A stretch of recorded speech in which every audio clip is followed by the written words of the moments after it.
Et on commence, cher Tidiane, avec le retour du poste de Premier ministre, un projet de loi de réforme constitutionnelle adopté en Conseil des ministres. Oui, un projet de loi qui sera soumis à l'Assemblée nationale en procédure d'urgence. Pour rappel, ce poste de Premier ministre a été supprimé au Sénégal par vote au niveau de l'Assemblée nationale. C'était au lendemain de l'élection présidentielle, de l'élection du chef de l'État Macky Sall en avril 2019, plus précisément. Certainement, Chérif Diaye et Malik Tiandoung, ils reviendront tout à l'heure dans l'actu commentée. Effectivement, cher Tidiane, et on parle à présent du démarrage de la campagne de commercialisation de l'arachide ce jeudi. Avec la production qui a baissé de 7% cette année selon les précisions du ministère de l'Agriculture, l'objectif de la campagne sera de préserver les intérêts des huiliers et des paysans aussi, tout en maintenant un capital semencier suffisant. On voit cela dans cet élément signé Cheikh Diop.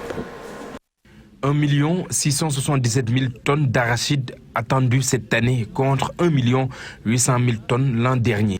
Une baisse justifiée par une moins bonne pluviométrie que la saison dernière. Le gouvernement, qui a maintenu le prix du kilogramme à 250 francs CFA, veut éviter les soucis de la dernière campagne avec la concurrence des Chinois. La taxe de 30 francs sur le kilogramme sera toujours en vigueur. Ils ont déjà fait un programme pour 200 000 tonnes. On a mobilisé un budget de 47 milliards de francs CFA. Le prix est fixé à 250 francs CFA. Cette année aussi, on aura 1 677 000 tonnes d'arachide. C'est moins que l'année dernière, certes, mais c'est suffisant. Nous prévoyons 1 677 000 tonnes. La prévision est durée. L'autre enjeu pour l'État du Sénégal dans cette campagne est de parvenir à maintenir le capital semencier au moins à 50 000 tonnes d'arachide. Journée mondiale de lutte contre les violences faites aux femmes, la violence physique de plus en plus présente dans les ménages. La violence psychologique plutôt. Psychologique plutôt, autant pour moi. Et beaucoup en souffrent en silence dans les ménages. Les raisons sont multiples et les conséquences désastreuses. On voit cela dans cet élément signé Ibou Diouf. Elle se manifeste sous plusieurs formes. Cette violence psychologique est exacerbée par la soumission le plus souvent de la femme à l'égard de son mari. Souvent, les femmes acceptent la violence et le comportement du mari. Les femmes mariées acceptent de se soumettre aux exigences de leur époux pour des raisons sociales et religieuses.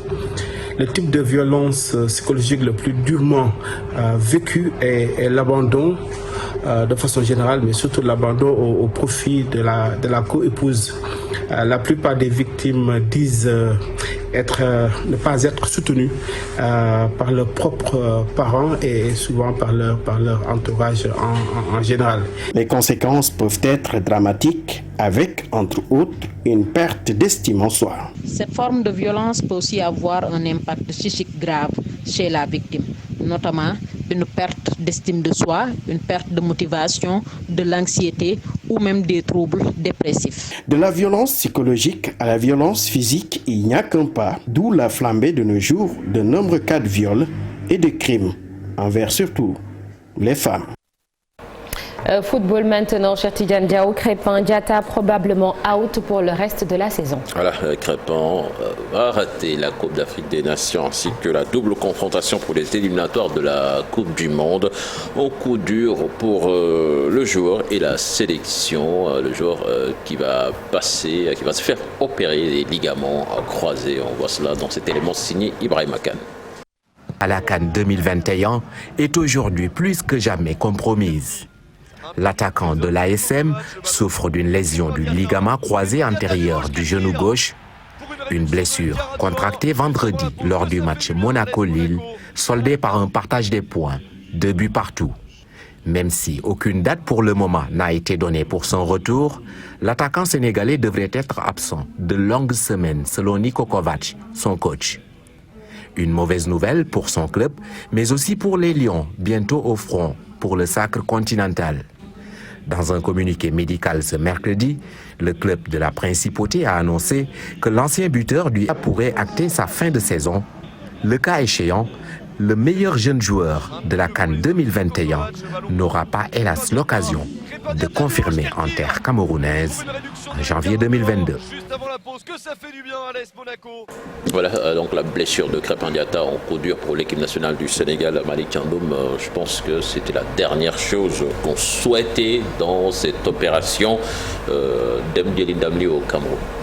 Oui, absolument. Et le président Augustin Senghor même a fait une sortie, un communiqué pour encourager Krépin Diatta et lui faire savoir que chaque match que les Lions joueront, alors ils le joueront pour lui. C'est un coup très dur, un rêve qui se brise pour justement Krépin Diatta. Mais bon, on lui souhaite un prompt rétablissement et qu'il revienne plus fort encore. Mais de toute façon, c'est une grosse perte pour l'équipe du Sénégal. Mais il y a encore des joueurs pour le remplacer. C'est le plus important, l'essentiel, c'est de revenir en bonne santé. Je pense que dans ce genre de blessure, c'est la chose la plus difficile. Pour un joueur et la plus insupportable également. En tout cas, on lui souhaite un prompt rétablissement, comme l'a dit Malick Thiandoum. Et on reste avec toi, Cheikh Tidiane Diao, pour l'actualité hors du Sénégal. Et c'est tout de suite. Son retour, l'attaquant sénégalais devrait être absent.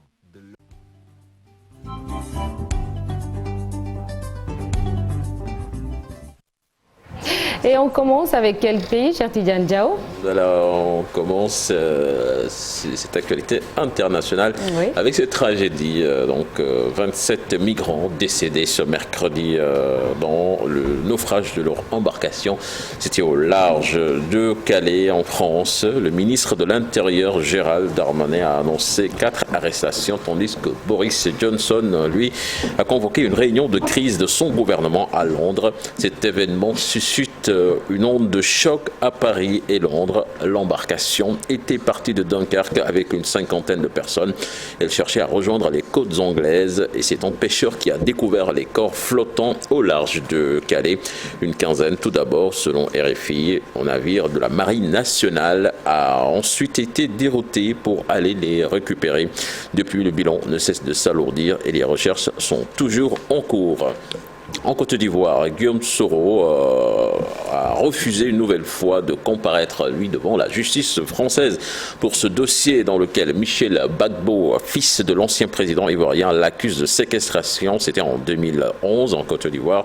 Ses avocats justifient, il y a 9 ans, Michel Gbagbo, le fils de l'ancien président, donc, avait porté plainte contre l'ancien premier ministre Guillaume Soro pour enlèvement, séquestration, traitement inhumain et dégradant pour son arrestation en 2011. Et puis, toujours en Côte d'Ivoire, des organisations qui ont recensé 2000 cas de violences faites aux femmes ces 2 dernières années pour la seule ville d'Abidjan, la moitié étant des viols. Selon le rapport de l'ONG ivoirienne citoyenne pour la promotion et la défense des enfants, femmes et minorités, la pandémie du Covid-19 a contribué en 2020 à une forte hausse des violences sexuelles, environ 30% des cas signalés dans 6 communes d'Abidjan. Et puis en Éthiopie, le chef du gouvernement avait annoncé qu'il se rendrait sur le champ de bataille en début de semaine pour stopper l'avancée des rebelles tigrés et Oromos. Mais depuis, Abiy Ahmed a disparu des écrans radars, laissant la responsabilité de gouverner à son vice-premier ministre. Abiy Ahmed parti au front, c'est Dameken Mekonnen qui prend donc les rênes du gouvernement de façon temporaire. Les affaires courantes seront donc gérées par le numéro 2 du gouvernement, celui qui est à la fois vice-premier ministre et ministre des Affaires étrangères. Les combats pendant ce temps continuent. Les rebelles se trouvent toujours à 180 km au nord d'Addis Abeba. Et puis on termine avec les États-Unis, Nata, où 3 hommes blancs accusés du meurtre du jogger noir Ahmoud Arbery plutôt, c'était en 2020 en Géorgie. Ils ont été reconnus coupables ce mercredi à l'issue d'un procès marqué par la question du racisme. Ils encourent la perpétuité. Merci beaucoup, cher Tidiane Diao. Rendez-vous dans quelques instants. Vous avez parlé tout à l'heure de la violence, des violences faites aux femmes. Rappelons que la campagne Oranger Le Monde a été lancée et ce sera jusqu'au 10 novembre. 16 jours d'activisme pour lutter contre les violences basées sur le genre. Tout de suite, la revue des Unes.